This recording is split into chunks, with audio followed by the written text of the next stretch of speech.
Saudações, pessoal, sejam bem-vindos ao canal Comentários Bíblicos Católicos. Viva Cristo Rei, salve Maria Imaculada e São José, seu castíssimo esposo.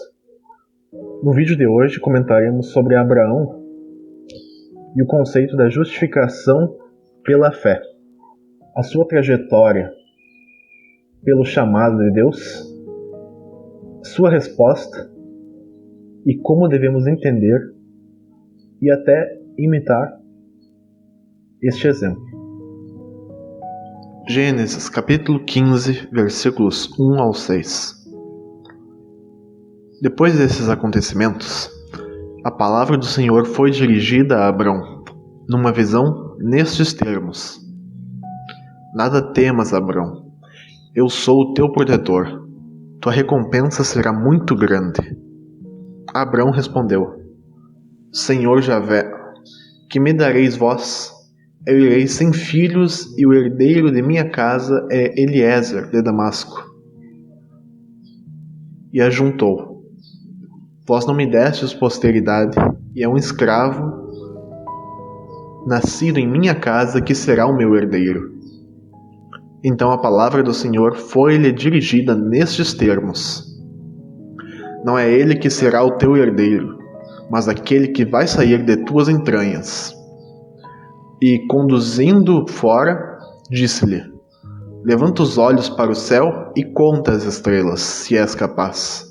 Pois bem, ajuntou ele, assim será a tua descendência. Abrão creu no Senhor, e isto lhe foi tido em conta de justiça. Os versículos que acabamos de narrar atentam para como a fé de Abraão foi determinante para a sua exaltação aos olhos de Deus. O texto traz o ato de crer de Abraão, que muitos protestantes têm para si como uma confirmação de sua doutrina da sola fide, somente a fé. Mas mergulhemos nesta realidade da atitude de crer de Abraão. Olhemos primeiramente para o aspecto da fé, e depois olhemos para o aspecto de suas ações. Assim como aponta o Catecismo da Igreja Católica, no parágrafo 153, a fé é uma graça. Abre aspas, quando Pedro confessa que Jesus é o Cristo, o Filho do Deus vivo, Jesus declara-lhe que esta revelação não lhe veio da carne nem do sangue, mas do seu Pai que está nos céus. Mateus 16, versículo 17. Nota de rodapé número 1. A fé é um dom de Deus, uma virtude sobrenatural infundida por Ele. Para prestar esta adesão da fé, são necessários a prévia e concomitante ajuda da graça divina e os interiores auxílios do Espírito Santo, o qual move e converte o coração para Deus, abre os olhos do entendimento e dá a todos a suavidade em aceitar e crer a verdade. Nota de rodapé número 2.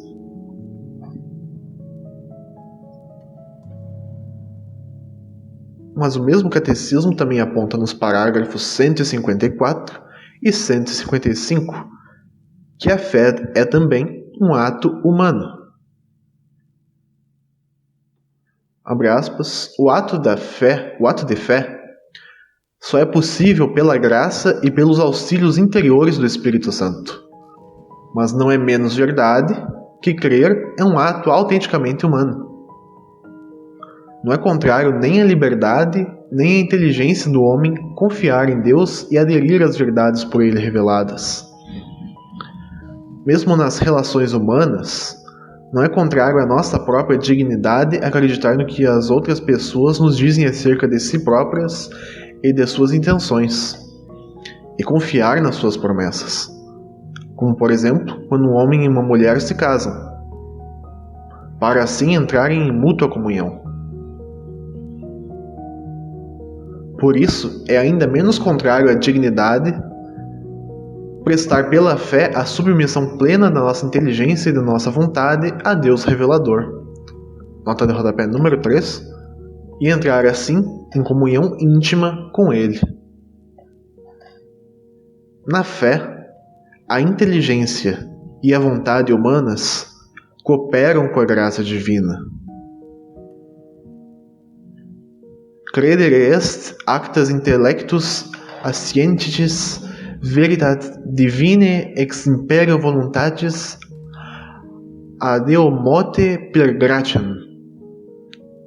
Crer é o ato da inteligência que presta o seu assentimento à verdade divina, por determinação da vontade, movida pela graça de Deus.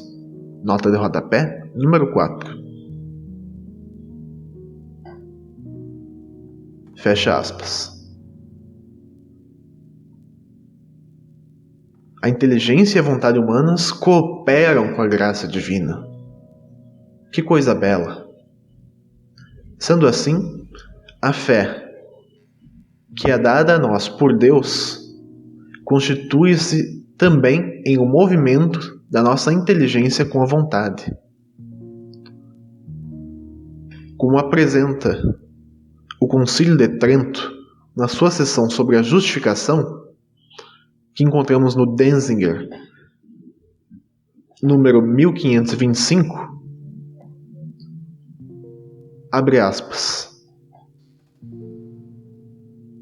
O Sínodo declara que nos adultos o início da justificação deve tomar impulso da graça preveniente de Deus, cânon 3, por Cristo Jesus, isto é, da sua vocação, a que são chamados sem mérito algum da parte deles.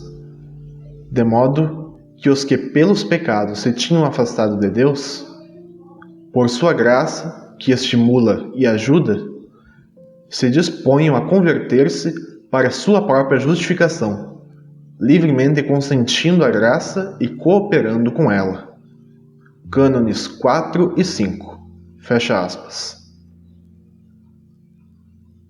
O primeiro movimento, então, é de Deus, pela vocação que reserva ao homem, essa na qual o homem não possui mérito. Ou seja, o chamado que Deus faz ao homem, que não se dá por algum merecimento do homem, mas porque Deus lhe quer chamar, afinal, Deus ama o homem. E depois disso, depois do chamado de Deus, temos já a ação onde o homem trabalha junto com Deus, na qual o homem mesmo é inspirado por Deus a fazê-lo. Nisso já vemos a participação do homem. E o concílio prosseguirá. Abre aspas. Desse modo, tocando Deus o coração do homem pela iluminação do Espírito Santo, não é assim que o homem mesmo não faça absolutamente nada ao receber aquela inspiração, que certamente pode também repelir, e também não é de jeito que possa, sem a graça de Deus, por sua livre vontade, cânon 3, mover-se à justiça perante Ele. Por isto, quando nas Sagradas Escrituras se diz: convertei-vos a mim, e eu me voltarei a vós, Zacarias capítulo 1, versículo 3, é admoestada a nossa liberdade. E quando respondemos: converte-nos a ti, Senhor, e nos converteremos, Lamentações capítulo 5, versículo 21, confessamos que a graça de Deus se antecipa a nós.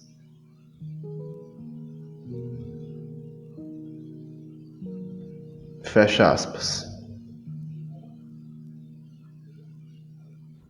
Ou seja, a justificação não é de modo nem que seja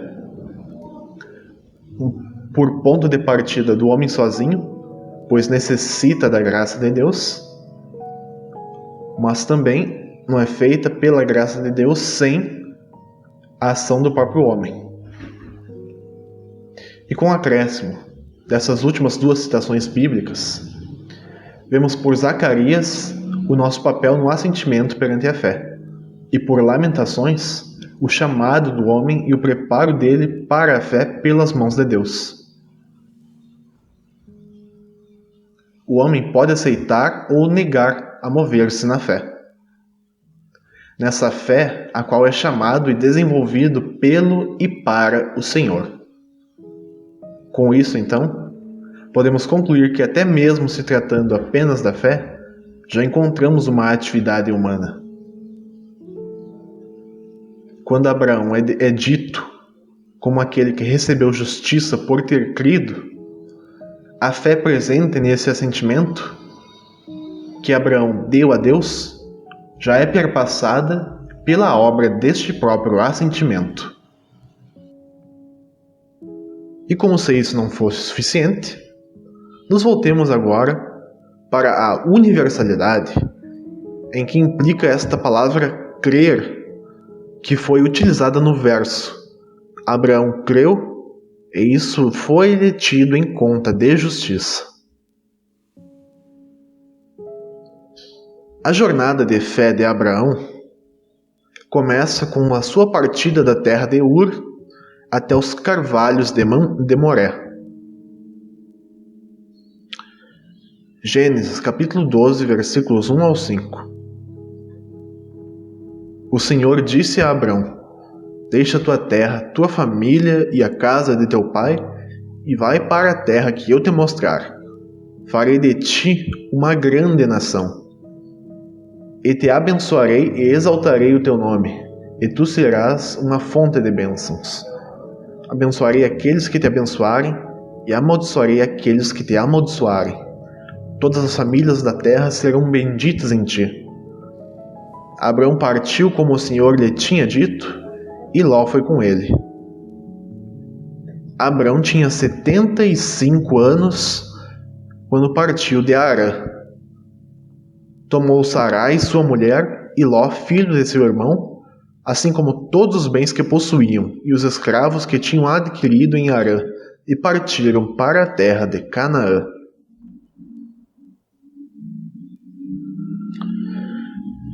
Abrão tomou sua família e bens, e no chamado de Deus se guiou. Atravessou centenas de quilômetros esperando o lugar onde Deus o mandaria se estabelecer. Ao chegar lá, viu a terra de Canaã ocupada e ainda assim prestou culto ao Senhor e invocou seu nome. Gênesis capítulo 12, versículos 6 a 8. Ali chegando, Abrão atravessou a terra até Siquém, até o carvalho de Moré. Os cananeus estavam então naquela terra. O Senhor apareceu a Abrão e disse-lhe: Darei esta terra à tua posteridade. Abrão edificou um altar ao Senhor que lhe tinha aparecido. Em seguida, partindo dali, foi para a montanha que está a oriente de Betel, onde levantou a sua tenda, tendo Betel ao ocidente e Ai ao oriente. Abrão edificou ali um altar ao Senhor e invocou o seu nome. Logo depois, Abraão teve que partir para o Egito, ficando lá por um tempo e retornando depois. Tal viagem de ida e volta das terras do Nilo daria ao total cerca de 800 quilômetros. No capítulo 13 do livro do Gênesis, vemos como Deus promete dar a Abraão uma descendência, mesmo em sua velhice, junto da dominação da terra de Canaã. No Egito e de volta à terra prometida, Abraão via como o Senhor o abençoava com posses e como vemos no capítulo 14, a vitória perante inimigos que capturaram Ló, tendo tudo isso começado com a obediência de Abraão em seguir os passos apontados por Deus. E chegamos ao capítulo 15, onde Deus fala a Abraão sobre a sua numerosa descendência. Inicialmente, Abraão parece vacilar. Lemos que, quando Deus falava novamente ao patriarca, abre aspas, Abraão respondeu: Senhor Javé, que me dareis vós? Eu irei sem filhos, e o herdeiro de minha casa é Eliezer de Damasco. E ajuntou: Vós não me destes posteridade, e é um escravo nascido em minha casa que será o meu herdeiro. Então a palavra do Senhor foi-lhe dirigida nestes termos: Não é ele que será o teu herdeiro, mas aquele que vai sair de tuas entranhas. Fecha aspas. Mas isso se deu, pois, no capítulo seguinte, entre a chegada de Abraão a Canaã até o momento em questão, já se havia passado uma década e a promessa ainda não se concretizara, ao passo que Abraão ia envelhecendo.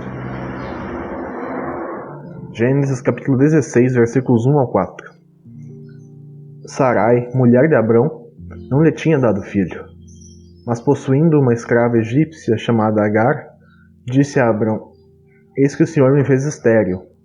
Rogo-te que tomes a minha escrava, para ver se, ao menos por ela, eu posso ter filhos. Abrão aceitou a proposta de Sarai.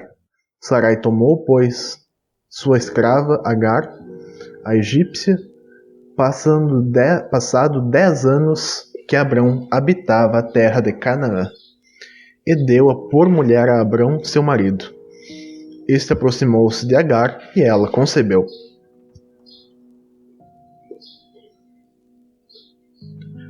Como confirma também o versículo 16 do capítulo 16,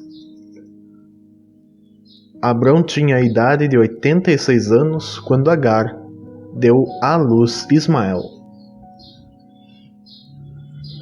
Mas, ainda na conversa entre Deus e Abraão, no capítulo 15, vemos como o hebreu se manteve ainda obediente e confiante para com Deus, uma vez que permanecia na terra da promessa com sua família, seus escravos e seus bens, mesmo após as extensas viagens, após os confrontos e com a falta de indicações de Deus durante o tempo desses 10 anos. Abraão ainda esperava por Deus. E com a nova manifestação do Altíssimo, Abraão mostrou-se fiel ao que Deus lhe pusera para participar e acreditar. Abraão foi praticamente um servo incansável de Deus. Ele é referido na Epístola de São Paulo aos Romanos a seguir: Porque Abraão foi justificado em virtude de sua observância, porque se Abraão foi justificado em virtude de sua observância, tem de que se gloriar, mas não diante de Deus. Ora, que diz a Escritura? Abraão creu em Deus, e isso lhe foi imputado em conta de justiça. Gênesis 15, 6. Ora, o salário não é gratificação, mas uma dívida ao trabalhador. Mas aquele que, sem obra alguma, crê naquele que justifica o ímpio, a sua fé lhe é imputada em conta de justiça. É assim que Davi proclama bem-aventurado o homem a quem Deus atribui justiça, independentemente das obras. Bem-aventurados aqueles cujas iniquidades foram perdoadas e cujos pecados foram cobertos. Bem-aventurado o homem ao qual o Senhor não imputou o seu pecado. Salmo 31, versículos 1 ao 2. Essa bem-aventurança é somente para os circuncisos ou também para os incircuncisos?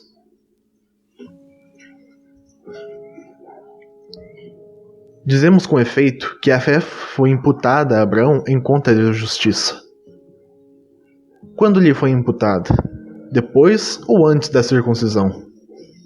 Não depois, mas antes de ser circuncidado. Depois é que recebeu o sinal da circuncisão, como selo da justiça, que tinha obtido pela fé antes de ser circuncidado. E assim se tornou o pai de todos os incircuncisos que creem, a fim de que também a estes seja imputada a justiça. Pai também dos circuncisos, que não só trazem o sinal, mas que acompanham as pegadas da fé que nosso pai Abraão possuía antes de ser circuncidado. Romanos capítulo 4, versículos 2 ao 12. São Paulo contrasta a vivência da fé à prática das antigas obras, as quais se referem, por exemplo, à circuncisão, marca do povo hebreu. Tanto é que o vemos ressaltar que a virtude que importa pode se dar nos não circuncidados e não apenas nos circuncisos. E ainda temos a certeza de que é disso de que se tratam as obras faladas, uma vez que São Paulo nos deu Abraão como um exemplo de quem crê sem as tais obras. Ora, dado que recém vimos todo o trabalho empenhado por Abraão a Deus, não poderia ser Abraão um exemplo de fé sem obras no sentido amplo do termo obras. Tratam-se então as tais obras de obras no contexto dos antigos preceitos hebraicos. Na Epístola aos Romanos, o apóstolo Paulo nos coloca que o conjunto da fé de Abraão foi-lhe imputado como justiça antes da aliança da circuncisão com Deus, a qual só acontece no capítulo 17 do Gênesis. É referido como a firmeza do crer de Abraão na promessa divina o fez ser justificado diante de Deus. E tal justificação não se dava apenas por um momento que lhe garantisse depois a sua conexão com Deus permanentemente. Abraão continuava a ser provado diante de Deus e então justificado, como vemos na Epístola de São Tiago. Abraão, nosso pai, não foi justificado pelas obras oferecendo seu filho Isaque sobre o altar? Vês como a fé cooperava com as suas obras e era completada por elas. Assim se cumpriu a escritura que diz: Abraão creu em Deus e isto lhe foi tido em conta de justiça, e foi chamado amigo de Deus. Gênesis 15, 6. Tiago, capítulo 2, versículos 21 ao 23. Podemos perceber três coisas aqui então. A primeira é que a imputação da justiça por Deus se dá continuamente, de acordo com o segmento e entrega que a pessoa faz a Deus. Afinal, vimos que foi relacionada tal imputação de justiça a Abraão tanto em momento pré-circuncisão, como relacionado também ao momento do sacrifício de Isaque, muitos anos depois. Quanto a esses dois momentos, é dito que Abraão fora justificado. Segundo, que é necessária a fé nesse mesmo Deus para que tal justificação ocorra. E terceiro, que quando os autores se referem ao ato de crer de Abraão, não estão apontando só para o seu assentimento da inteligência ao dom da fé. O que os autores chamaram de crer envolve toda a docilidade a e obediência em fazer o que Deus nos coloca. É toda a atitude da pessoa em seguir o que Deus nos fala, o que Deus nos revela. Tanto é isso mesmo que na carta aos Hebreus é falado que Abraão, em seu cumprimento das disposições dadas por Deus, age a partir da fé. Foi pela fé que Abraão, obedecendo ao apelo divino, partiu para uma terra que devia receber em herança, e partiu não sabendo para onde ia. Foi pela fé que ele habitou na terra prometida, como em terra estrangeira, habitando aí em tendas com Isaque e Jacó, co-herdeiros da mesma promessa, porque tinha a esperança fixa na cidade assentada sobre os fundamentos eternos, cujo arquiteto e construtor é Deus. Hebreus, capítulo 11, versículos 8 ao 10. Neste crer de Abraão, o qual lhe foi contado como justiça, vemos não somente a fé, o assentimento à fé, mas toda a obediência filial a Deus, obediência àquilo que foi mostrado-lhe à luz dessa fé. Toda a realidade a qual Abraão moveu e foi movido pela graça.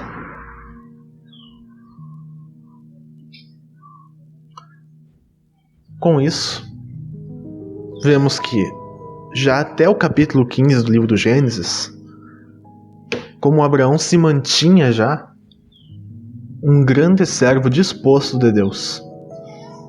Ele é confirmado como tal e segue no caminho das promessas. Podemos prestar atenção ainda em muito mais se quisermos, como no capítulo 17, quando Deus se manifestou a Abraão para lhe comunicar a aliança através da circuncisão, e também que, mesmo o patriarca já tendo Ismael como filho, que ele ainda teria Isaque junto com sua esposa Sara, a qual era estéril. Abraão foi em frente e continuou obedecendo Deus, ainda com a aparente impossibilidade de conceber o novo filho, em época em que ele próprio já estava com 99 anos. Conferir Gênesis capítulo 17, versículo 24. E principalmente, podemos prestar atenção no capítulo 22, como já citado, no qual Abraão estava pronto a sacrificar a Deus, mesmo na velhice, o seu filho nascido, Isaque, após esse já ter crescido, embarcando em uma viagem de 3 longos dias com o filho e 2 servos para tal intenção. Conferir Gênesis capítulo 22, versículos 2 ao 5. Era o filho nascido da promessa, que daria continuidade à descendência esperada por Abraão para a aliança com o Senhor. E Abraão estava mesmo assim certo de que o Altíssimo providenciaria a solução. Conferir Gênesis capítulo 22, versículos 7 ao 8. O anjo impede Abraão de sacrificar seu filho, onde vemos então que Abraão, junto de sua fé inabalável, levaria a sua obra de entrega do filho a Deus até o fim. Era algo concreto. O pai iria sacrificar o próprio filho. Concluímos então que, dados os passos pelos quais caminhamos nessa explanação, conhecemos que já a fé é uma atitude tanto de Deus, como também é do homem.